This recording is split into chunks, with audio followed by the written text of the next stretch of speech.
everyone to kindly be seated, to please reassemble and be seated. Welcome back after lunch. For the next 1.5 hours, we would continue technical session 1. Regarding this, I welcome on the dais Sri Aromar Revi, Director IIHS as Chair, and Ms. Susanne Ursula Krings as Co-Chair. Following speakers of sessions are also welcome. Mr. Ashok Kumar, Senior Highway Engineer, World Bank, Mr. Anand Shankar, DGM, Power Grid Corporation of India, and Dr. Kamalasudhan, Achuthan, University College, London. I hand over the session to the chair. Good afternoon. I guess people are still streaming in, but we want to try and keep to time. We have a fairly packed session with very interesting perspectives, both from national context and also from the sectoral context, as you just heard.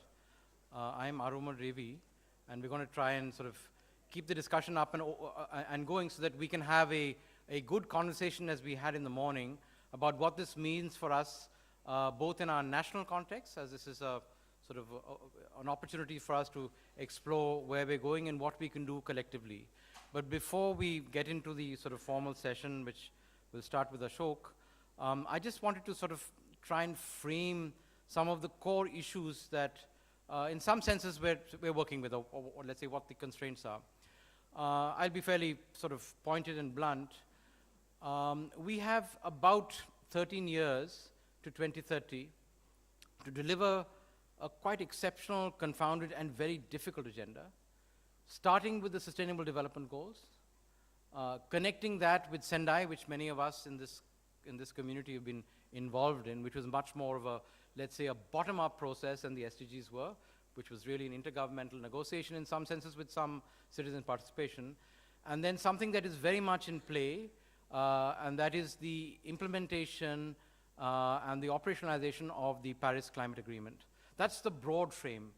And frankly, you know, I would say since the beginning of intergovernmental processes after the Second World War, we've never had something that was so dramatically ambitious. Even the MDGs were a very small part of this process. And why is that so?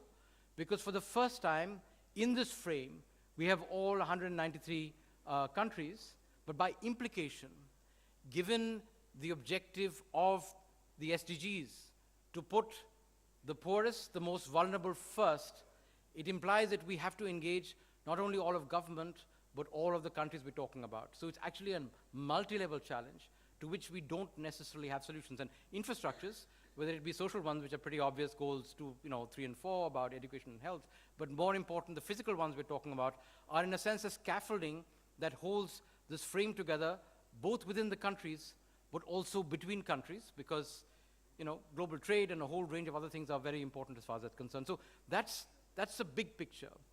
The question, of course, is, are these frameworks connected or not?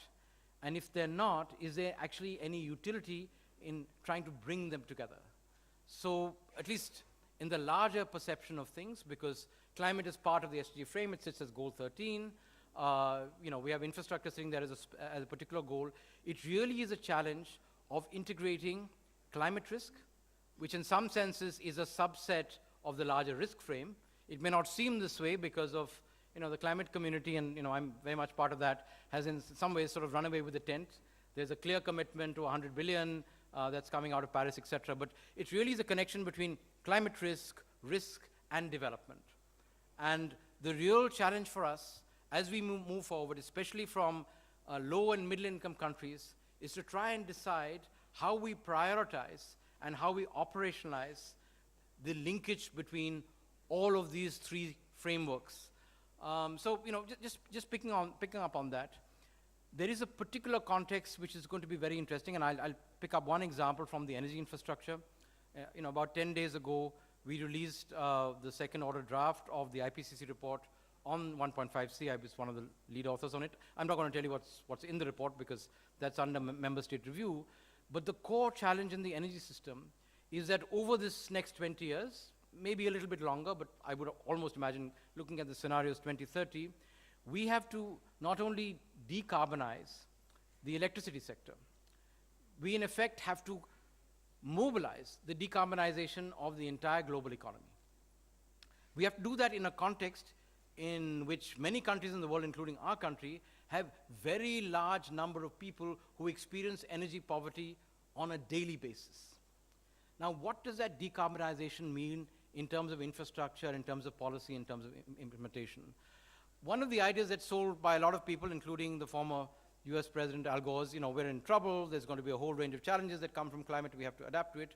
But critically, that with the sort of transition that's happening around energy efficiency, with the photovoltaic revolution that's starting in many parts of the world, including in this country, there's a big solar alliance being built, what's happening in East Asia, etc., plus with a little bit of wind, we can actually make the transition. Now, in actual fact, and this is not something that I'm bringing to you from the IPCC, we've known this for a while, the transition to net zero is not going to happen with all these dramatic transitions we're talking about. They're happening at a very rapid rate. When many of us started in this business in the 70s and the 80s, people would not have imagined that the prices of let's say, energy would have dropped from renewables so fast. But that is not adequate. What we really have to enable is what is called negative emission technologies, and NETs specifically have a lot to do with the biosphere and land.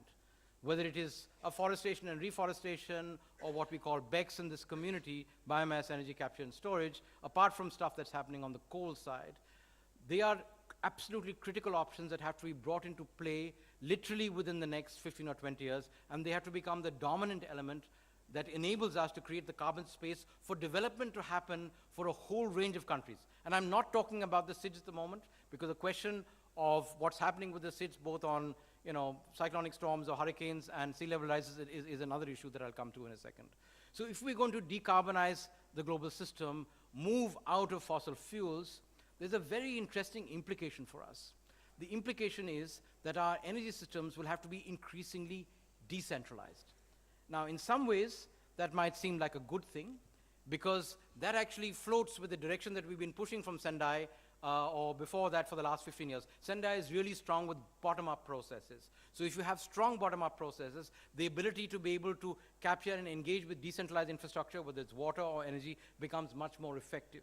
Yeah? The challenge is, what do you do in the intermediate period when you're moving from large, centralized, whatever it is, 500 megawatt, 2,000 megawatt, 5,000 megawatt kind of production units, which are based on coal and maybe in some cases gas, into this decentralized regime. And I think we have to think about this, because how these questions will play themselves out are going to be really interesting, both for equity and for access, and also for financing. Because the really interesting challenge before us is not only how to set up the governance and the regulatory regimes, but actually enabling the financing of these processes. And as we know from this community, it makes much more sense for us to invest now, that is front-load investments, if you look at the life cycle processes, than actually play it out over the next 20 or 30 or 40 years. And climate is telling you exactly the same, is sending exactly the same message. If we integrate these processes, resilience, movement to renewables, decentralized infrastructures in the next 10 or 15 years, it'll actually be much cheaper for us to do that in the long run, which means there'll be more resources available for the core things that the SDGs have to deliver. The fundamental thing in the SDGs is not to deliver infrastructure. Infrastructure is a means of delivery. The core outcomes are very clear, both politically and otherwise. We have to deliver the end of poverty. We have to deliver 500 million new jobs in the next 13 years just now, fine? And we have to do that along with universalizing a whole range of services. So the interesting opportunity for us is it possible to actually build within quotes in low and middle income countries a green economy, which is tied to the development of these decentralized and next generation infrastructures, while of course maintaining the current infrastructures, because you can't manage without that. The transition will not happen, you will not have production, you will not have consumption, and you will not have growth which will like to fuel this process. So that is, I think, a critical question, and I hope we'll come back to this. We're all struggling with this question, because what the SDGs teach us is that all countries, and I'll repeat that again, all countries are developing countries, especially as far as risk is concerned. If you see the latest risk assessments for the United States with respect to their tax base, you know exactly what the challenge is as far as that's concerned. So that's one core question here, and I've just picked up one infrastructure. The other question, and I'll sort of close with that, is that, especially for hydromet risk, I won't talk just now about seismotectonic, which we've done in the global assessment over a long period of time. especially with hydromet risk, we are going to find large proportions of the world which actually drive the world economy at increasing risk. And we are currently behaving, including our country, as if it neither exists or will not come at some point of time. So we know that a large proportion of both current and future productive populations are going to live within very close proximity of coastlines and large water bodies. Fine?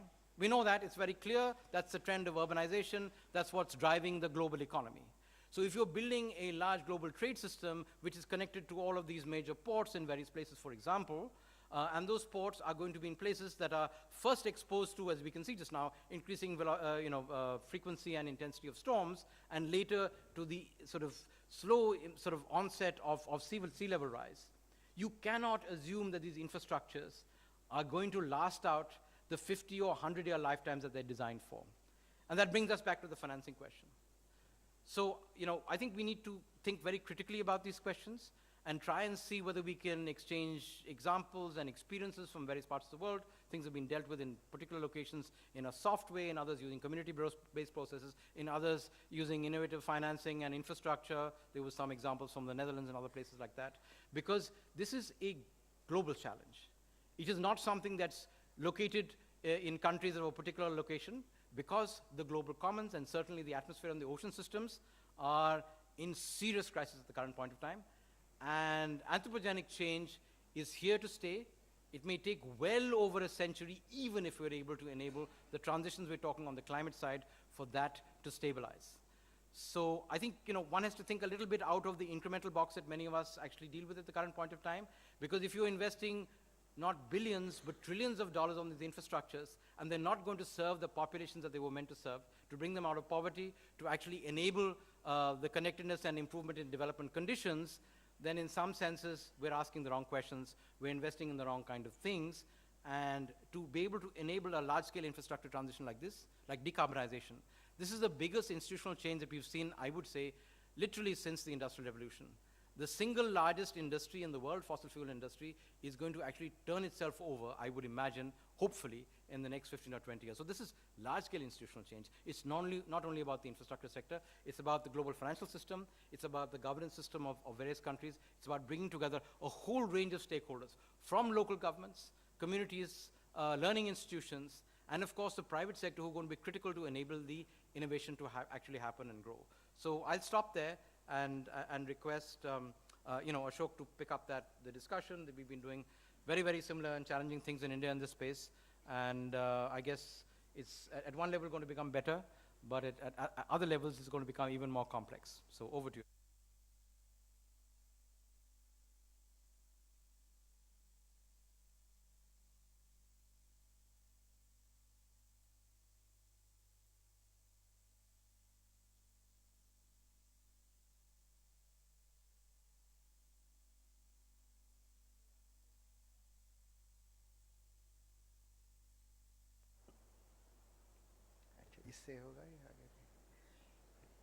Good afternoon, Mr. Chairman and friends. So just to set the context, I would like to ask you a question.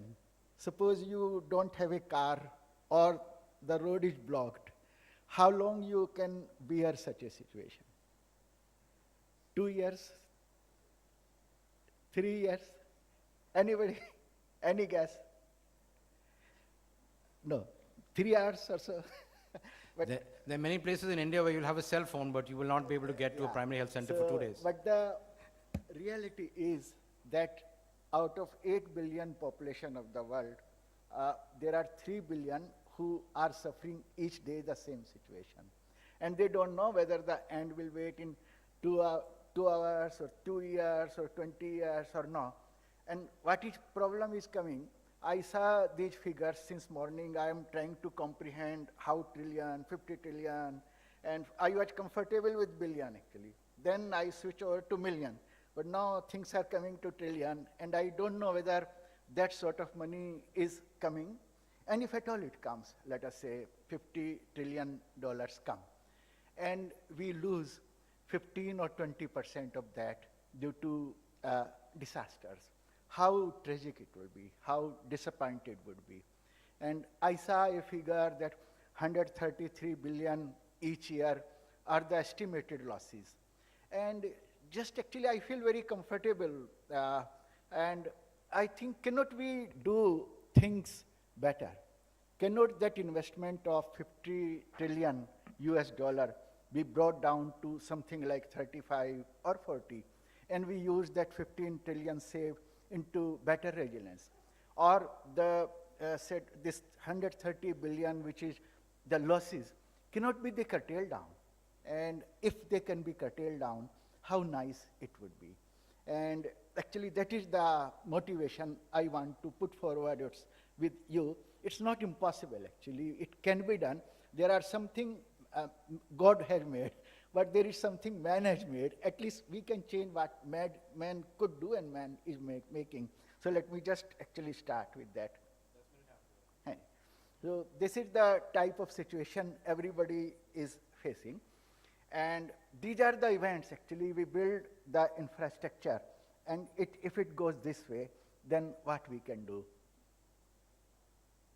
So it means actually we can bring more income through resilience, we can have better health and education outcomes. So let us see, I put this question again to you. What could be done to resolve this situation? And I will focus my presentation accordingly.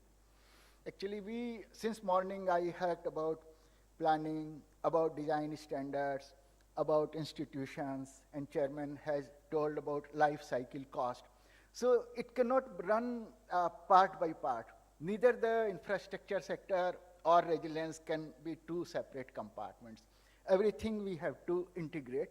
It has to be through strategic planning. About 80% of the things can be sorted out at the planning stage. Then we can go to design and construction stage to bring more resilience into it. Then we have to operate the assets in a way that they last longer and they don't get deteriorated. And we can deal with the institutions and about the capacities, about the human capacities, building awareness. So it's a whole sort of thing we have to tackle, and we are doing it in India program on rural roads. First innovation we have done is environmentally designed, environmentally optimized and climate resilient designs. A lot of people believe that it's costly to build resilience, but we found that we can save money and also bring resilience by saving natural aggregates. And this we did through a panel of international experts. We are using these designs into the state of Bihar and in the entire national program. About 23 billion tons of aggregates could be saved if we do the things properly. Second, these are the large deposits. Actually, they create huge problem of environment, and I think I underestimated the potential, but it's such a big potential. And I will just give you one example here. This is the floodplain of Bihar. So much land is actually covered by sand. So we found an opportunity. It's not there is an opportunity here. Instead of mining the stone aggregates, we are using this local sand to build the roads and saving about 25% of the cost. And it's a reality, actually, government, it's being actually adopted now elsewhere also. Then another thing actually which trouble us, the hill roads. So there we are doing the things, very good engineering, simple things, so that the life of the roads could be increased. And in state of Mizoram, we could find that we can use the cut material to save about 25% of the cost and also bringing resilience element there. Then another thing which we are doing, increasing the green cover to do the erosion control. These are simple, doable things. Actually, I'm not talking something which is on the books, and this has been done. You just see the road embankment there on the corner, how nicely it will be protecting the breeze, protecting the embankment. And on the bottom, you see the bioengineering measures being used to stabilize the hill slopes. Then for flood-affected area, we are developing guidelines. The problem is the normal guidelines doesn't work in the flood-affected area. So we are developing climate resilience or better designs for the bridges and roads into flood-prone areas. And one thing which we did is now allowing submergence of the infrastructure due to extreme floods rather than raising the embankment again and again. So these are some innovations in concrete technology which last better, and this is from South Africa and other countries we are using in India program. They actually bring extra resilience to the roads. Now, these are the innovations in the bridges which can withstand better, and they have got bearingless construction. So all of these designs are being used in India program. Now, we deal with actually several elements of rainfall, flooding, drainage, and it's a matrix actually dividing the entire country into all these parameters and designing the road system accordingly.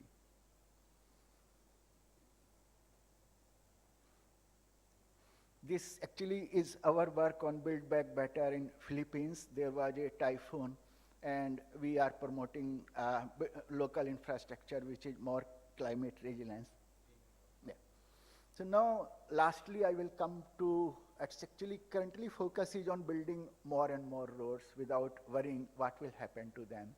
And I calculated about 20 billion annual losses in the road asset value, but today I saw the figure is at least 10 times more here. And these are the brand new infrastructure.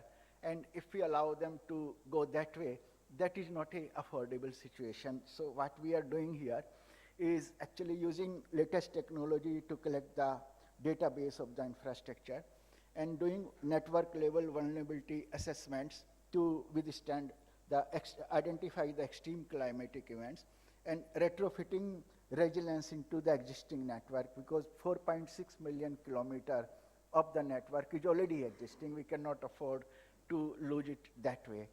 Then we are integrating resilience into the normal construction and maintenance program of the, so that maintenance is actually done properly. So these are the things actually which are missing. Lot of R&D work is missing, and actually it's not institutionalized fully. So to do that, we are developing a climate resilience and disaster risk mitigation strategy for states of Bihar and Uttarakhand, and now we intend to do it for entire rural road sector. These experiences now we are thinking to, or working with Ministry of Road Transport and Highways for the entire highway sector. So this is a work, and perhaps it can work as a template for several other countries who are in the process of building their transport infrastructure. Thanks, Mr. Chairman. Thank you very much. So interesting here, because we have countries from a whole spectrum, and this is a very important thing for countries that have, rural connectivity issues as far as that's concerned. But, one of the core things is we can talk about resilience of a particular element of an infrastructure. We've talked about roads, which are just one element of a mobility infrastructure.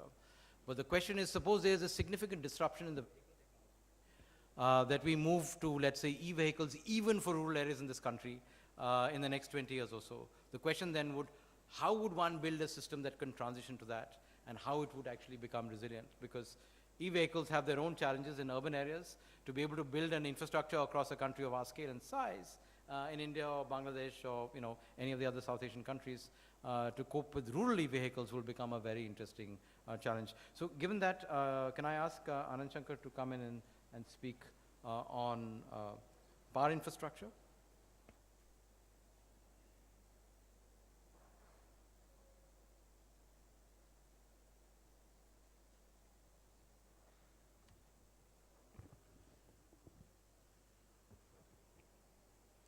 Respected session chair, delegates, friends, I'm moving away from the rural transport sector. I will be more focusing on the electrical power transmission sector, which my company, Power Grid Corporation, is the most prominent player in this country. And we have a sectoral responsibility in that sense. So we will have a brief overview of our disaster management plan and policies, and I'll rush through that and spend more time with the technologies which we have deployed to manage the disasters. Just a brief overview of the electrical power system of the country. Legacy, we had 5 regional grids, north, south, east and west and northeast. which have now merged into a central, single grid. And we have a installed capacity of the total generation capacity as of December 2017 is around 331 gigawatts. The peak demand is around 164 gigawatts, and energy requirement is about 915 billion units. Total countrywide, we have about 384,000 circuit kilometer of transmission lines and about 8 lakh MVA as a transformation capacity. This is about annual growth rate of about 8 to 9%. This growth rate is tremendous stress on the infrastructure growth and the management of the operations of the grid. Power grid at a glance, we just want to say that we manage about 85% of the interstate transmission system network, which is owned by Power Grid Corporation. We got 1,130 transmission lines, representing about 145,000 circuit kilometers. We got 230 substations of EHV class and about 323,000 MVA. We are basically having 99.81% availability, which is a very high availability, the listed company, and a prominent place in the sector. We own the responsibility of the central transmission utility of the country. As I said, we are across the country, and we are having about 490 establishments across the country, and we are present almost every 50 kilometers. So which is a very important strategy from a disaster management perspective, that almost every nook and corner we are there, and our crew response time would be very, very less in this scenario. The Sendai framework is now at the center stage, where the utilities like us, we must comply to the requirements of the Sendai framework, which basically these are the 4 criteria as listed in the Wikipedia. And we are now moving away from disaster management to disaster risk management, the qualitatively different approach. But we have just formulated our disaster management plan in about 2015, and I'll give you a brief overview as we are also building into the frameworks, which is already part of our business process with regard to the risk management. So we promote a resilient transmission network through a culture of prevention, mitigation, preparedness, and response. We have developed our disaster management plans to address these concerns, and these are the basic areas where we focus with regard to our disaster management plan, that is a flood, earthquakes, cyclones, fires, terrorist attacks, and cyber attacks recently. We also designed the system after considering the factors like highest flood levels, the seismic zones, wind zones, fire protection systems. We have very strong physical security arrangements, and now we are now focusing on the cyber security arrangements as the grid is getting automated. We have different levels of crisis in our crisis management disaster management plans. One is the early warning, then the alert state, and the emergency states, and we have corresponding action plans lined up. So we have a corporate level disaster cell at the central facility as the National Transmission Asset Management Center at Manesar, which basically operates and monitors the substations all over the country from remote. We have a regional level setup also at our regional headquarters, and also the Regional Transmission Asset Management Center, which basically operates the regional substations from regional headquarters. And we have a site level team at our substations. The site level team is like we have a substation in charge or the line in charge who is heading the team. We have as a part of the team the authorized finance officer and the designated safety officer and HR official, which are composing the team. The responsibilities are that key personnel are to be identified for providing the technical safeties. We need to address the fire, the safety parts, first aid, medical emergencies. We coordinate with the security, police, and district administration authorities. We have displayed communication details of nodal officers to be contacted in emergency, and permanent notice boards of all suitable locations and substations has been displayed. We assess our damage in the post scenario. for providing heavy equipment like cranes, tractors, concrete breakers, etc. Identify our requirements, preserve all the evidences for analysis and inquiry, formulate the action plan, and coordinate for regional disaster management cell and the centralized disaster management on a daily basis, and mobilize resources on restoration. Yeah, I'll just rush through this. These are standard plans, so I'll just move on to that. These are the standard templates which we have notified at each station, so where all the communication cells are maintained.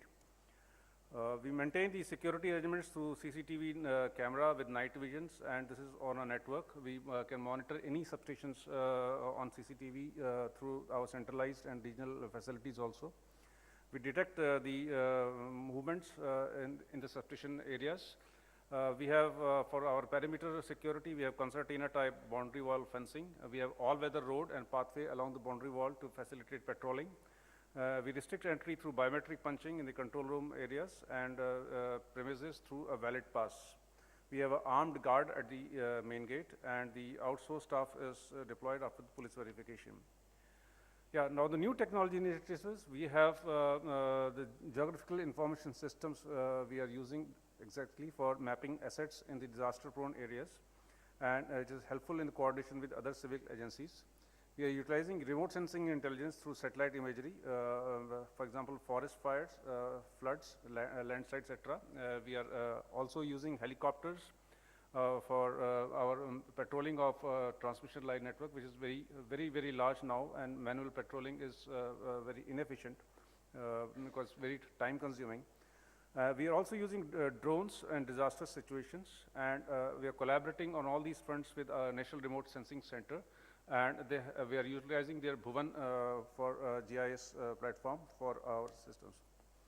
Some of these areas we have used for developing our own GIS platform in coordination with Bhuvan and other GIS information sources. We are mapping our assets so that we can know what are the terrain challenges and plan our disaster recovery response prior to the disaster and after the disaster.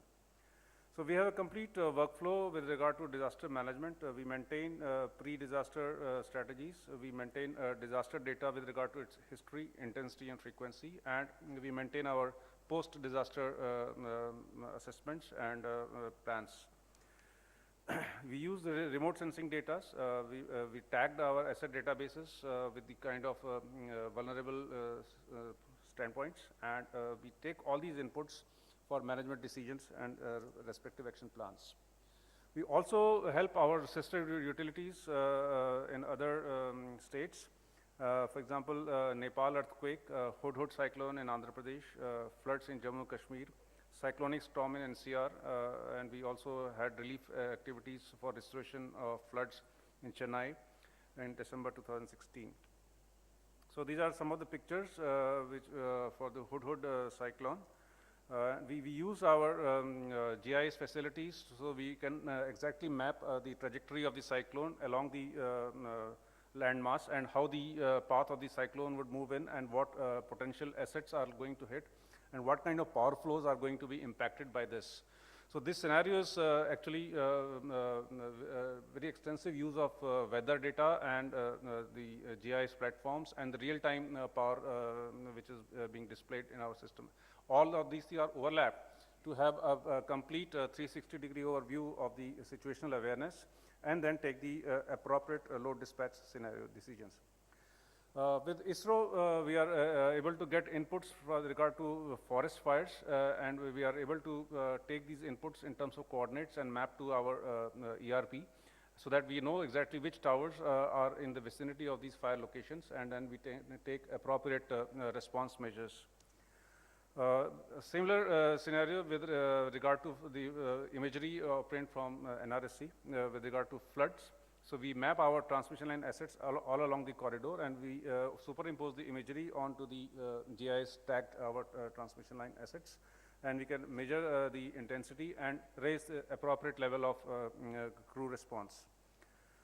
So this picture shows the flood scenario in Chennai, how the various assets and which locations are submerged. We have a complete day-by-day run-through of the assets, how the flooding has happened, and how the recovery and response can be planned in this scenario.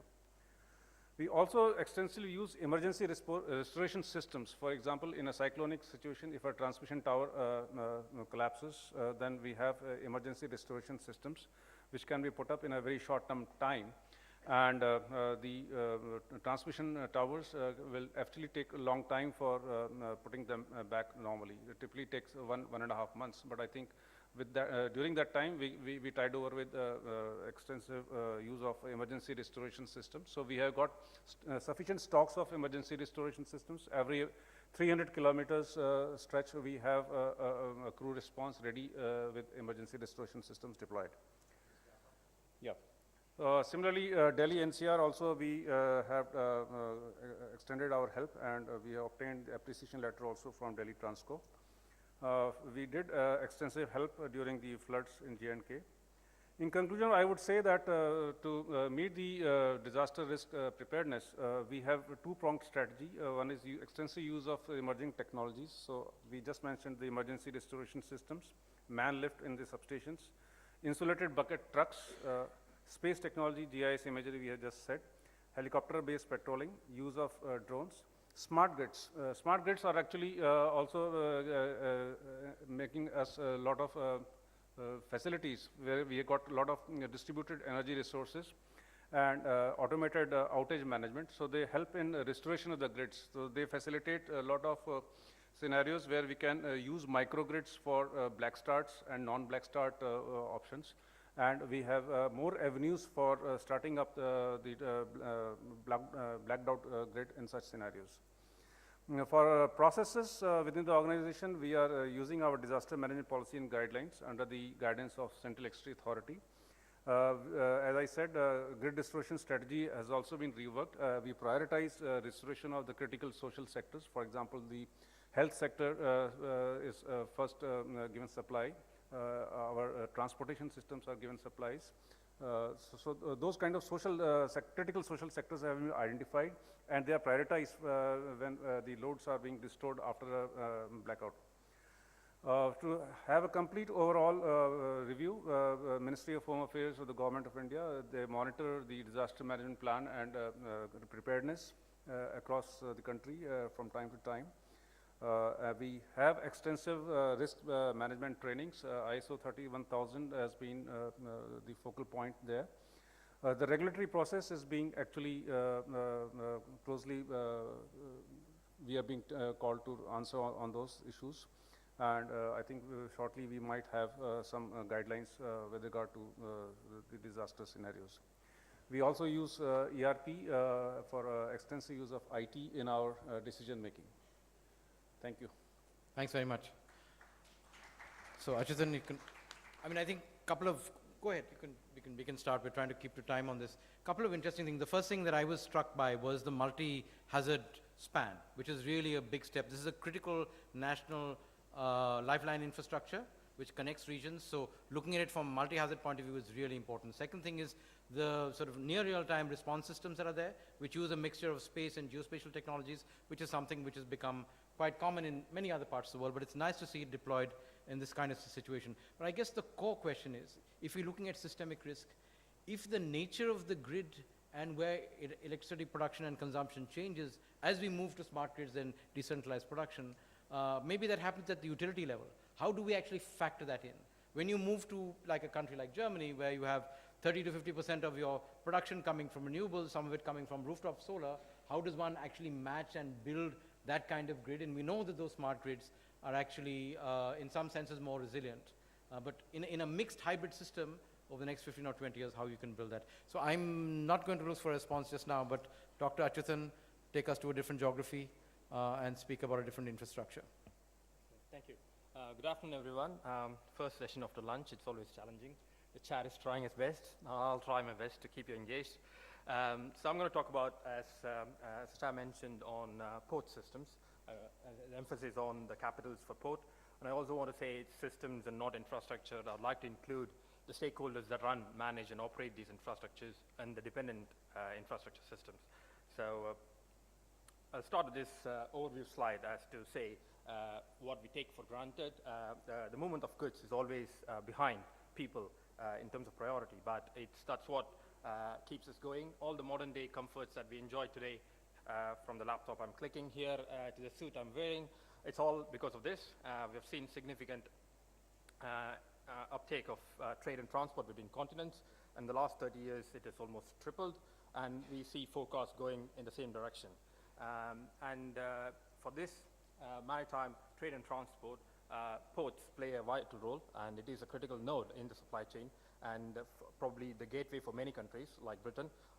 And so keeping ports resilient is important, and it is a key infrastructure in many countries, and any disruption to the port could disrupt the local economy, which is a country, and it could also cause global supply chain impacts, which could lead to issues with the world economy as well. And we have seen that in a few incidents that happened recently.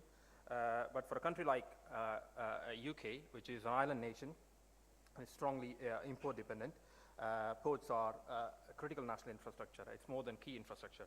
So, and it's ports that cater for 95% of all UK foreign trade.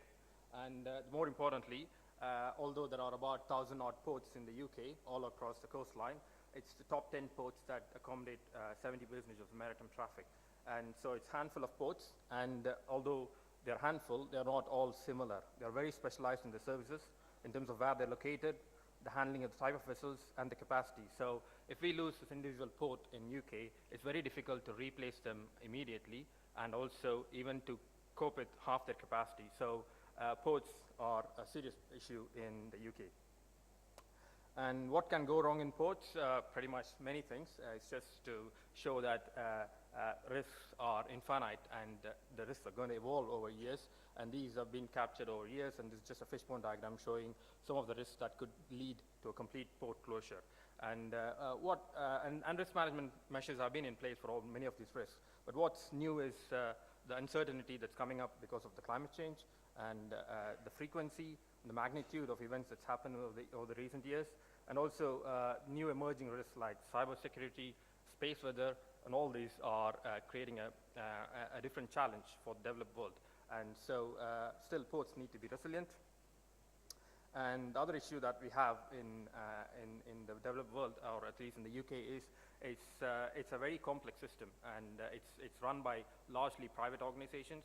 So I've just put a slide showing the complexity involved in a single port that supplies energy, and the darker blue boxes involve the port operations, and the lighter ones are the stakeholders involved. I've just listed the key stakeholders. It's just one level. It's not even one level. It's higher than that. And you can see the level of dependencies in the operations that happen, and also the dependencies between the stakeholders. So what this leads to is any failure in one organization could lead to a cascade of failures, or could be in the operations. And also, what that brings us, there's a lot of risks that are managed separately by different companies. There's less visibility about what the risks they are exposed to. So there is what we call as unbounded risks. And moving on, the other important issue is their failure for a particular event could be very different. And also, more importantly, the recovery rate could be very, very different. But for a system to recover, they all have to recover in tandem. So what it needs is a system perspective in order to understand the impacts and the strategies to improve resilience for a complex system of that sort. It's just a summary of what I've just told you. And also the approach has to move towards resilience and business continuity. The reason behind, as I showed, the complex picture of risk, if we have a risk-based approach, then there's quite a lot of things that could happen that we have started accepting that we are still vulnerable and that could be disruption. So the approach has to move on to response and recovery. And I'm sure this kind of picture would have been appearing for years now, and this is my version. And all that we are trying to do is reduce this red line, which is the business loss or impact to the system, by improving our response and recovery. So either you could have strong response and recovery measures so that you reduce the economic loss, or you could stick, if you know the risk very well, then you could as well protect and increase the robustness of the measure. So that's the approach we have taken.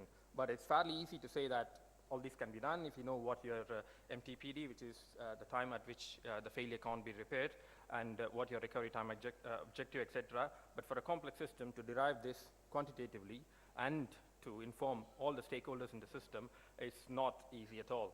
So what we have done for the UK ports is to take this approach and produce some decision support tools that will help the port stakeholders prepare themselves for resilience. So what we have done is a simulation model that could essentially measure and understand impacts for a disaster scenario. It will have outputs for both the individual stakeholders in the system and also to the system itself, so that they can understand the interdependencies between them, the critical bottlenecks, and so on. But we also made sure that this simulation model doesn't stand in the hands of experts producing results, but we make sure that this works as a stakeholder participatory tool, so that they themselves can prepare resilience strategies. So this has a common focus that brings stakeholders together, and they can manage the resilience plans. So that's objective. And how it works in practice is, on the left side, you have the simulation model, the interactive models, which pretty much replicates the normal day-to-day scenario, but what it has is features to produce disruption scenarios and see the consequences of it. On the right side is a typical desktop scenario exercise planning. I'm sure most of you have been participating on these kind of scenario exercises. What this simulation model does is it enhances this process by giving immediate feedbacks, whether it be its consequences, or if you try and test any real-time measures, you would immediately see the consequences as well. And that shows whether any of the response measures are really helpful, and also the discussion produces a lot of solutions. We have done this in a number of workshops for ports, and the solutions come about quite wide-ranging than what the tool could provide. So it actually, I should say, it enhances the process more than what it can offer.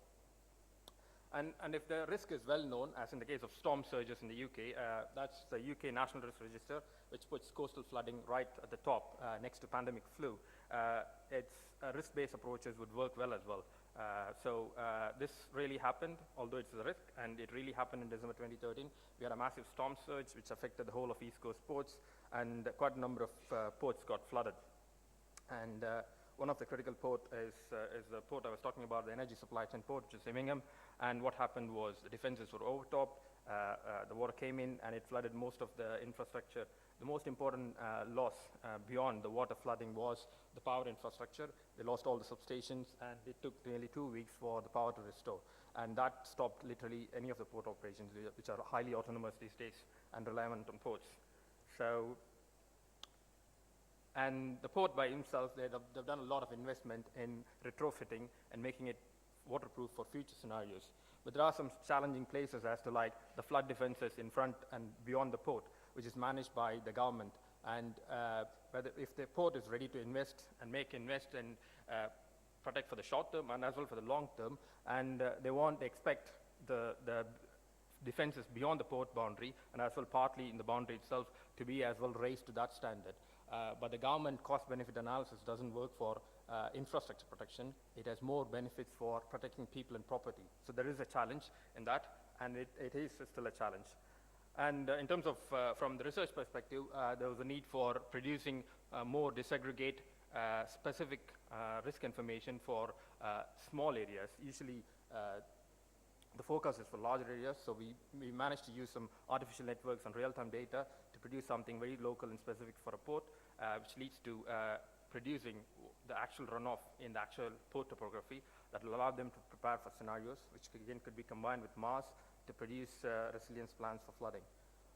And beyond that, if that is the case, we should also plan for real worst-case scenario. What happened in 2013 was only few ports were flooded, but the government was keen to understand what would happen if all the ports in the East Coast was flooded, and we had a massive storm surge. And after 2013, we had a few threats over the years. So if that happens, they would really want to know what would happen to the food supply, which is more critical, and UK is dependent about 50% on their food imports. So we did some work, and based on scenario planning and systems of systems modeling, we used the MARS model for individual ports and combined with a complex system of port network to try and understand what would happen if we lose all these ports. And there's some scenarios I've just listed, and we also did some modeling work to understand by involving all the stakeholders. We're close to time. Okay. So By involving all stakeholders, just to understand what could be the implications. I think I'm running out of time. I'll just show you what the model does is essentially bring an awareness to all the stakeholders across the supply chain, what is the potential in terms of that could be protected if we really have that scenario. So there's a lot of recommendations. These can't be handled by one division or a government or an industry stakeholder. It needs a lot more hands to that. So a lot of recommendations to the industry and the government based on this report. And finally, the key points, just to summarize, the transport systems are complex. Risk management should move on to resilience and business continuity approaches. Decision support tools based on systems modeling does help in terms of consequences.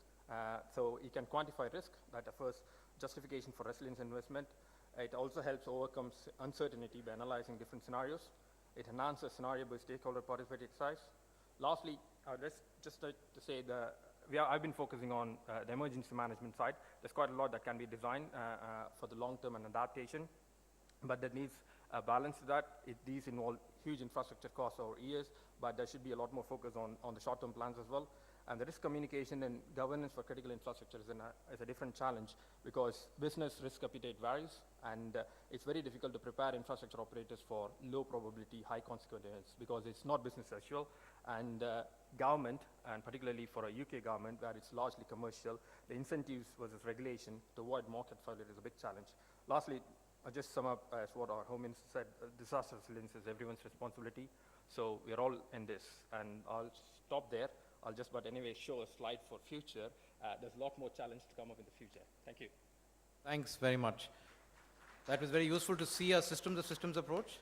The challenge, of course, is even if you take this approach, I mean, 20 years ago, I was involved, more than 20 years ago, I was involved in the assessment of the Hanshin earthquake. And Kobe dropped, as we well know. It's a case in the global assessment of risk at the number 3 port in the world. Very, very efficient, to way below the number 10. So in spite of having the redundancy, in spite of having the remarkable planning that Japan has always had in this space, because of a whole range of other factors, this is part of a global system that's there, an interruption of 1 or 2 or 3 years for a port can actually be a very, very significant downer and have tremendous economic impact, apart from the business interruption that affects these critical infrastructures. So we're going to have Dr. Pant coming in from Oxford, I think, on video. So if you can just run that video, please. And he's going to be speaking about, yeah, good. I think we're missing the, yeah, audio.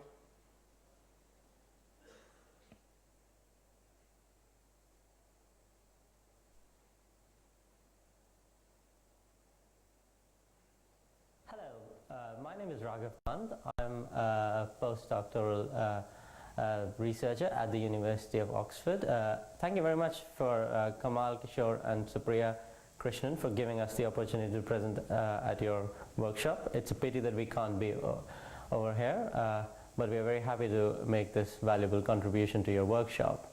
I'm going to talk about some work we've been doing here at Oxford on systems of systems infrastructure risk assessment that over the last 5 or 6 years has been going on, and there's a lot of application of this work that has been done in the United Kingdom and across different contexts around the world. The focus of my presentation is on the 5 infrastructure sectors of energy, transport, water, waste and ICT. And these infrastructures are fundamental building blocks of society. They have been recognized within the Sustainability Development Goals as key infrastructures sectors which are responsible for sustainable development. And they also are very essential for climate change risk mitigation and building resilience of societies. And what we notice with these infrastructures is that whenever there's a disastrous event that happens, these infrastructures suffer extreme losses, and these losses are always compounded because there's generally a lack of systemic understanding of how these infrastructures behave. And during disasters, there's a lot of interdependencies across these infrastructures which are generally come to the fore, and because of these interdependencies, failures propagate from one infrastructure to another and produce widespread losses. So this is something that our team at Oxford is trying to understand, how these infrastructures behave as interdependent systems. And my colleague Professor Jim Hall might have given you already a context about our project, the IDRC, or the Infrastructure Transition Research Consortium. We've been working over the last 10 years, supported by the Engineering and Physical Sciences Research Council in the United Kingdom and several global partners, and we are looking at developing a class of infrastructure risk and general analysis models that are state of art and that help us answer several questions. Focusing on the risk aspect of these things specifically in my talk, I would give you some information on what exactly are we doing in terms of developing system and system risk assessment frameworks. My presentation, which I've given to the organizers along with this talk, gives you a brief overview of our risk assessment framework. If you go to slide number 4, what you see is a framework which is an integrated which gives an integrated risk assessment approach. And in this approach, what we do is we assemble multiple types of data sets of hazards, of infrastructure networks, of customers and people who are spatially disaggregated, and of economic indicators such as macroeconomic sector values, GDP, and different kind of indicators of the economy which are linked to the infrastructures. And then we do we combine all of this within a framework, and we do an end-to-end risk assessment where the risk is initiated by an extreme weather hazard, and it propagates from the infrastructures to the customers and to the rest of the economy. And this framework can then be used to understand how infrastructure risks can be then used to prioritize where the risks are concentrated, what all infrastructures are affected, and if there's adaptation planning measures that have to be made accordingly, then a stakeholder will understand what are the key sources of vulnerability in their system, where they are concentrated, and what are the wider implications of those risks. And we have, this is a generalized system and systems framework. A lot of work that we have done over the last few years, we've been publishing them in a lot of journals. Our work is very well recognized in peer-reviewed mediums and is being recognized all around the world. Now, I'll focus specifically on some applications of our work, applications that have been made in the current UK context, where we are working over the last 4 or 5 years, and also an international context where we have been doing some work over the last few months and few years as well. So in my presentation, mainly now what I'll focus on is these applications, which is slide 6 onwards on the bunch of slides that were sent to the organizers. So in the UK context, one of the general kind of application and general result that we have produced is looking at locations of vulnerable infrastructures. And this is a common theme, as you will notice as I speak through this presentation, that it's a common theme across all different contexts. So what we do is we produce something called a hotspot map. A hotspot map is a map that gives you the locations of vulnerable infrastructures identified in terms of their network impacts on customers. If these infrastructure assets are disrupted, we try to identify how many customers will be affected because being directly linked to these infrastructures, and also because they are part of a large network. And with this hotspot map, what you do is you look at the concentrations of vulnerabilities within a country, and as a planner or a stakeholder, you can plan where to prioritize your infrastructure vulnerability and resilience efforts. And we've done some this kind of work for the Treasury in the UK and different departments, such as the Department for Transport, and for High Speed 2, which is a new railway line which is being built in the UK. And all of them are interested in knowing where the locations of criticalities and interdependent vulnerabilities are with respect to their systems. Taking it further, if you look at some hazard exposure of these infrastructures, then the next step is combining these kind of vulnerability assessments with extreme weather events. So some of the case studies that we have done in the UK context is looking at flood hazards and infrastructure exposure to flood hazards. And one of the themes that emerges from this is when you look at the exposure of a particular infrastructure to a given flood hazard, you try to capture what are the interdependent infrastructures which are affected. So one of the results which I have in my slides looks at this flooding scenario of electricity substations in the UK, and this substation which is flooded is connected to a lot of other assets such as airports, seaports, which are deriving their electricity from this electricity substation. So subsequently, when this electricity substation is disrupted, these other infrastructures will also be affected. So we try to kind of capture these effects as well. Moving on, these kind of studies that we've done for the UK have similarly been applied with colleagues in different contexts in China, where we mapped hotspots of critical infrastructures within in Chinese infrastructures. In New Zealand, where we looked at concentrations of vulnerable infrastructures in New Zealand with respect to their exposure to different earthquakes scenarios as well. From moving on from these developed world contexts or highly developing world contexts, moving on towards context of in infrastructure in a country which is a conflict zone. Some of the work that we have done with the United Nations Office of Project Services in Palestine, in Gaza specifically, looks at the locations of their key critical infrastructures such as electricity, and looks at the disruption of the electricity infrastructures and points out specifically which electricity infrastructures, if they are disrupted, have maximum impacts on different services such as their health services, the hospitals, the fuel sites, and similar other installations. This is very important then in planning in these disaster risk contexts, further infrastructure development, and seeing where there is a need to put more infrastructures so that the risks could be distributed rather than concentrated.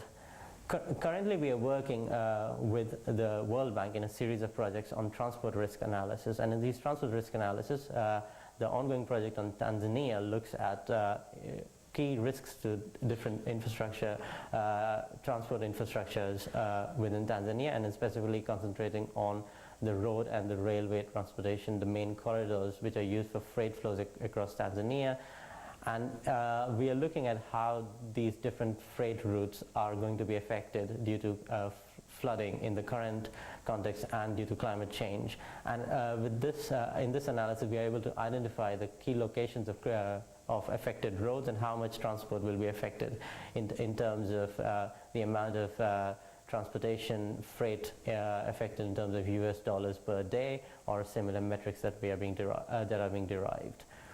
And in all of this analysis, there is also this component of economic analysis that I referred to. In the Tanzania context, for example, we are looking at the widespread macroeconomic losses to industry sectors that make up the economy when there are specific infrastructure risks. So each of these scenarios of failure along the road and the rail transport links are then translated into macroeconomic losses across multiple industries in the Tanzania economy. And with that, you can kind of get a sense of how much macroeconomic losses per day will take place, not just on sectors which are directly infrastructure related, but indirectly dependent on infrastructures. All in all, this work that we are doing has a lot of, we believe that we are kind of trying to build a generalizable framework infrastructure risk assessment, and it has a lot of further scope for development. We are currently working with the World Bank in other contexts in Argentina and Vietnam, looking at transport risks as well. And we are in the process of building a global infrastructure network models and data to understand these risks at wider global context, because there's a general belief that infrastructure risks are not confined within a particular national context, but do have a global implications.